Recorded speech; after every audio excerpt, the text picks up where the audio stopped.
100% polling നടന്ന ഒരു polling സ്റ്റേഷനുണ്ട് കൊച്ചിയിൽ. രാമൻതുരത്ത് 18 പേരാണ് ഇത്തവണ രാമൻതുരത്തിൽ വോട്ട് രേഖപ്പെടുത്തിയത്. സംസ്ഥാനത്ത് ഏറ്റവും കുറച്ച് പേർ വോട്ട് ചെയ്ത പോളിംഗ് ബൂത്തുകളിൽ ഒന്നുകൂടിയാണ് ഇത്. മെട്രോ നഗരം എന്ന് വിശേഷിപ്പിക്കുന്ന കൊച്ചിയുടെ ഹൃദയഭാഗത്ത് തന്നെയാണ് ഈ കൊച്ചു പ്രദേശം. വല്ലാർപാടത്തിന് സമീപമുള്ള രാമൻതുരത്തിൽ ഇത്തവണ വോട്ട് ചെയ്തത് 18 പേരാണ്. കെട്ടിടം ലഭ്യമല്ലാത്തതിനാൽ ഷെഡ് കെട്ടിയാണ് തെരഞ്ഞെടുപ്പ് ഉദ്യോഗസ്ഥർ പോളിംഗ് ബൂത്ത് ഒരുക്കിയത്. 2014-16 തെരഞ്ഞെടുപ്പുകളിൽ 19 പേര് വോട്ട് ചെയ്തിരുന്നുവെങ്കിലും ഒരാൾ മരിച്ചതോടെ വോട്ടർമാർ 18ആയി. നിലവിൽ 5 കുടുംബങ്ങളിലായി കുട്ടികളടക്കം 24 പേരാണ് രാമൻതുരത്തിൽ കഴിയുന്നത്. അവഗണന നേരിടുന്ന പ്രദേശമാണെങ്കിലും സമ്മതിദാനാവകാശം നിറവേറ്റാൻ ഇവർ മടി കാണിക്കാറില്ല. ഇലക്ഷൻ വരുമ്പോൾ സ്ഥാനാർത്ഥിമാർ വരും, ഇങ്ങനെ പറഞ്ഞു പോകും. പക്ഷെ നമ്മൾ ദുരിതത്തിലാണ് ഇപ്പോൾ ജീവിക്കുന്നത്.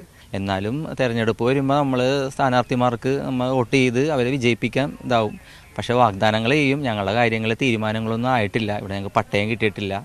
അതിൻ്റെ കാര്യങ്ങളൊക്കെ നടക്കണമെന്നുണ്ട്. പക്ഷേ എന്തെങ്കിലും ആയി ഞങ്ങൾ ഇവിടെ നിന്ന് ഞങ്ങൾക്ക് എന്തെങ്കിലും തക്കതായ എന്തെങ്കിലും തന്ന് ഞങ്ങളെ ഈ കഷ്ടപ്പാടും ദുരിതങ്ങളും മാറി ഞങ്ങളൊരു ഇതിലോട്ട് എത്തണമെന്നുള്ള ഞങ്ങളൊരു ആഗ്രഹിക്കുന്നു. വല്ലാർപാടം പദ്ധതിയുടെ ഭാഗമായി ഇവിടെയുണ്ടായിരുന്ന 27 കുടുംബങ്ങളെ മാറ്റിപ്പാർപ്പിച്ചിരുന്നു. അധികൃതരുടെ അനാസ്ഥയെ തുടർന്നാണ് 5 കുടുംബങ്ങൾ ഇപ്പോഴും ഒറ്റപ്പെട്ട് കഴിയുന്നത്. ക്യാമറമാൻ ഷിജോ എം ജെയിംസിനൊപ്പം SS ശരൺ, ന്യൂസ് 18 കൊച്ചി.